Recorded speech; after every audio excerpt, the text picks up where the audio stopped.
سر یہ بتائیے یوم یتامہ کا آغاز کس طرح سے ہوا؟ ہم دیکھتے ہیں کہ الخدمت بڑے بھرپور طریقے سے اس کو ایک فیسٹیول کے طور پہ سیلیبریٹ بھی کرتی ہے.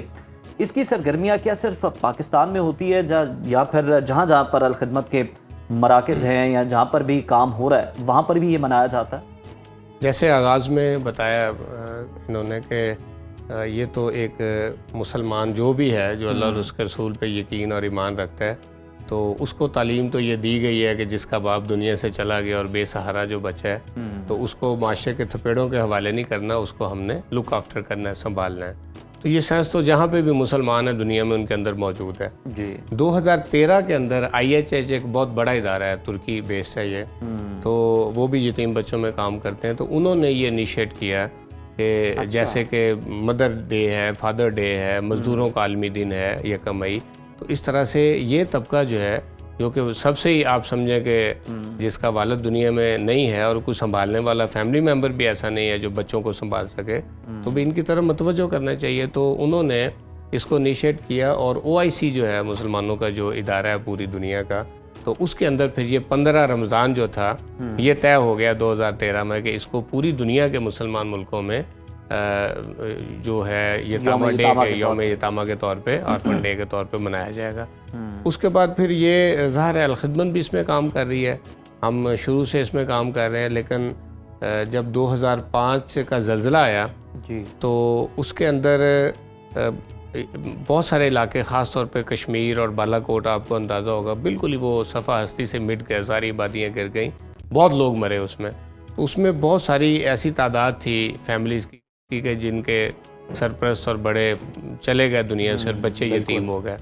تو اس موقع پہ جب ہم وہاں پہ کام کر رہے تھے ریہیبلیٹیشن کا، تو وہاں پہ پھر ایسی فیملی سے ہمیں سامنا کرنا پڑا کہ جن کے والد مر گئے بیچارے زلزلے میں اور ان بچوں کا والی وارث ہی کوئی نہیں تھا.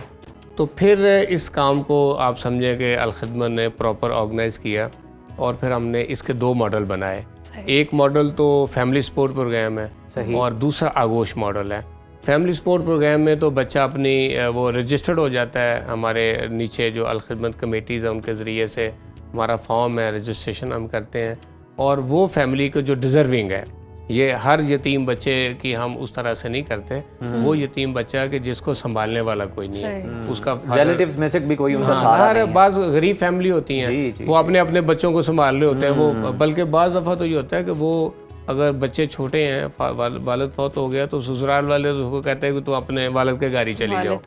تو وہ اپنے نانکے کے پاس آ جاتے ہیں بچے. تو اس طرح کی فیملیز کو پھر ہم نے اس وقت آئیڈینٹیفائی کیا اور ہم نے پھر آغوش ایک ادارے کا، یعنی تھا تو وہ یتیم خانہ لیکن اس کو نام ہم نے آغوش دیا کہ یہ باپ کی یا ماں کی آغوش ہے، تاکہ بچے کو ایک اپنائیت کا اور محبت کا اس میں ایک پورا میسج آئے. تو الحمدللہ یہ ابھی تک کتنے بچے ہیں پاکستان میں یتیم بچے جن کی کفالت کی جا رہی ہے؟ ہمارے پاس جو تعداد ہے وہ 35,000 کے قریب ہے کہ جن بچوں کی ہم پوری کفالت کر رہے ہیں. ان میں ان کی تعلیم ہے، ان کی خوراک ہے، ان کی کتابیں ہیں، ان کے کپڑے ہیں. اور جو آغوش ماڈل ہے یہ جو ہم نے اٹک سے 2005 میں جس آغوش کا آغاز کیا تھا پاکستان میں، ایک آغوش ہے. اس وقت الحمدللہ 25 آغوش ہیں ملک کے اندر اور 5 ہمارے زیر تعمیر ہیں. تو آپ سمجھیں کہ اگلے سال میں 2026 کے اینڈ تک یا 27 کے شروع میں یہ 30 آغوش ہوں گے آرفن ایج، اور اس میں وہ بچہ آ جاتا ہے اور اس بچے کی پوری جو کفالت ہے، اس کی تعلیم، اس کی خوراک، اس کی صحت، اس کی سپورٹس ایکٹیویٹی، اور وہ سارا الخدمت اس کو بیئر کرتی ہے. وہ ہمارے پاس ہی بورڈنگ میں رہتا ہے اور اپنے مدر کے ساتھ وہ ملتا ہے، گھر بھی جاتا ہے، اس کے والدین ادھر بھی آ کے ماں اور بھائی اس کو مل سکتے ہیں. ذکر اللہ صاحب، اس طرح کے بچے جو ہیں یا اس طرح کی فیملیز جن کی آپ کفالت کرتے ہیں سائیکولوجیکلی بہت سارے پرابلمز یہ فیس کر رہے ہوتے ہیں، تو اس کو آپ لوگ اس کا خیال کیسے رکھتے ہیں، اس چیز کو کیسے ایڈریس کرتے ہیں؟ اچھا، یہ تو یعنی آپ نے جو بات کی ہے یہ بہت اہم بات ہے کہ ہم وہاں پہ ہر آغوش کے اندر بھی، اور جو فیملی سپورٹ پروگرام ہے جو ریزیڈینشل نہیں ہے، اپنی ماں کے پاس ہی بچے رہتے ہیں اور ہم اس کی مدر کے اکاؤنٹ میں پیسے بھیجتے ہیں، تو اس کے اندر دونوں میں مینٹور ہم نے رکھے ہوئے ہیں. اچھا، آغوش میں تو مینٹور ہے جو ان کی سائیکولوجیکل ٹریٹمنٹ. ظاہر ہے ایک بچہ اگر اس سانے سے گزرا ہے کہ اس کا والد اس کی آنکھوں کے سامنے فوت ہو گیا، چھوٹا بچہ ہے، وہ کلاس نرسری کا ہے، 1 کا ہے، 2 کا ہے، تو ان کی ہم سائیکولوجیکل ٹریننگ کرتے ہیں. صحیح. اس کے ساتھ پھر یہ ہے کہ ان کی اسپرچول ٹریننگ کا ہم بندوبست کرتے ہیں. اور ان کے اندر یہ چیز پیدا کرنے کی کوشش کرتے ہیں کہ بھی کوئی مسئلہ نہیں, ہمارے نبی بھی جب پیدا ہوئے تو وہ یتیم پیدا ہوئے. اتنی بڑی شخصیت جو ہے اللہ نے ان کو یتیم پیدا کی ہے, اور والد تو پیدا ہونے سے پہلے دنیا سے چلے گئے, پھر چھوٹے سے تھے ابھی تو ماں بھی دنیا سے چلی گئی, اور پھر دادا پال رہے تھے, دادا بھی دنیا سے چلے گئے. یعنی آپ دیکھیں نا کہ پے در پے اللہ تعالیٰ نے, تو اس کے اندر بھی ایک سبق ہے کہ جو اگر معاشرے میں اگر کبھی ایسی مشکل آئے تو یہ مثال اس لیے دی جاتی ہے کہ پھر اس بچے کی سائیکولوجیکلی ہم اس کو کھڑا کریں, کبھی پریشان نہیں ہونا. اگر محمد صلی اللہ علیہ وسلم اس کائنات کے اندر سب سے بڑی شخصیت کے طور پہ ابھر سکتے ہیں اور پوری دنیا ان کو فالو کرتی ہے, تو بھئی آپ کیوں نہیں کھڑے ہو, آپ بھی انہیں کے امتی ہیں. تو اس طرح سے اس بچے کی ہم صحت کا, اس کی سائیکولوجیکل جو گروتھ ہے اس کا, اس کی فزیکل گروتھ, سپورٹس کا پورا بندوبست اس میں آغوش میں کرتے ہیں, اور اس کی ہیلتھ کی بھی پوری اسکریننگ ہم کرواتے ہیں. اچھا, اسی طرح سے جو فیملی سپورٹ پروگرام ہے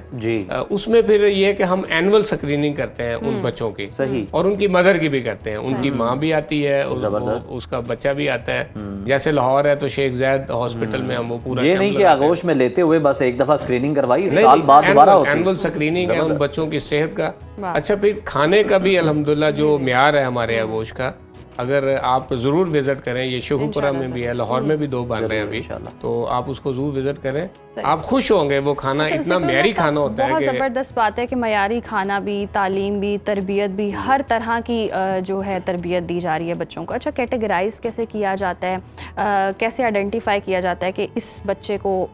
یہاں ضرورت ہے؟ اچھا, اس میں یہ کہ ہمارا چونکہ ہمارا پیج ہے اس کے اوپر ہر چیز کی فارم پڑے ہوئے ہیں, جو جس میں ہیلپ لینا چاہتا ہے وہ وہاں پہ رجسٹرڈ ہو جاتا ہے, فون نمبر پہ فون سے رابطہ کر سکتا ہے. ہمارا ڈپارٹمنٹ ہے ہر ڈسٹرکٹ کے اندر,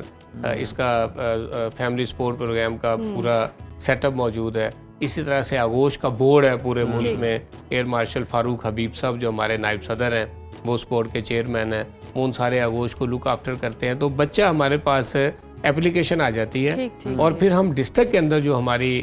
سلیکشن کمیٹی ہے وہ سلیکٹ کرتی ہے ان کے حالات کا پورا تجزیہ کرنے کے بعد کہ یہ بچہ جو ہے اس کو ہم آغوش میں لے کے جائیں یا اس کو اس کی مدر کے پاس ہی رکھیں, اور پھر اس کی مدر کا اکاؤنٹ ہم کھلوا کے تو اس میں پیسے بھیجیں جس سے اس کی تعلیمی ضرورت پوری ہو. سر, لاسٹلی بڑا زبردست کام آپ لوگ کر رہے ہیں, اور جو لوگ آپ کا ساتھ دینا چاہتے ہیں انہیں کیا آپ میسج دینا چاہیں گے, انہیں کیا اپیل کریں گے؟ بھائی میرا خیال ہے کہ یہ تو اتنا بڑا اجر کا کام ہے جس کی بات آپ لوگوں نے خود ہی کر دی کہ پیارے آقا نے فرمایا کہ جو یتیم کے سر پہ دست شفقت رکھتا ہے, اس کی کفالت کرتا ہے, وہ جنت میں میرے ساتھ ایسے ہوگا. تو میں سمجھتا ہوں کہ اس کے اوپر تو زکوٰۃ بھی لگتی ہے, اس کے اوپر تو آپ کے صدقات جو دوسرے ہیں حسنہ وہ بھی اس پہ لگتے ہیں. صحیح. تو میں سمجھتا ہوں کہ اگر اب دیکھیں پاکستان میں 46 لاکھ بچے ہیں یونیسیف کے رپورٹ کے مطابق جو یتیم ہیں, 46 لاکھ. اچھا, ہم تو ان میں سے صرف 32,000 کو کیٹر کر رہے ہیں, 35,000 کو کیٹر کر رہے ہیں.